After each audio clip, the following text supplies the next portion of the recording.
these policy changes just keep on happening? Is there any broader implications?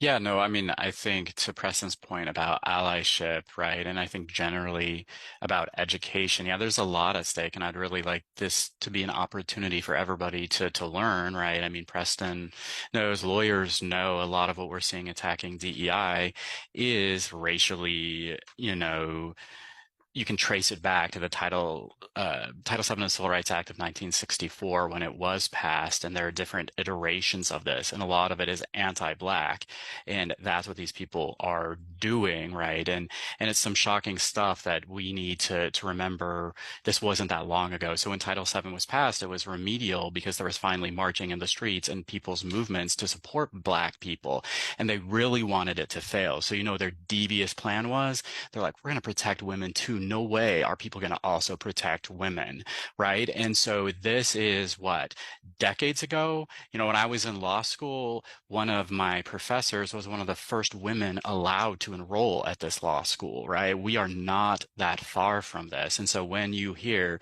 anti-DEI, yes, I want to reaffirm to people like those civil rights protections are there, but people had to fight for them. But this is a target to traumatize people, to have all those people. So as you're going through this, what I want you to think about is think about your own background. That's what I like to think about, how this affects you. Do you feel if you're a federal employee, you're being targeted? Now put yourself in someone else's shoes. What if you were a female federal employee, a Black federal employee?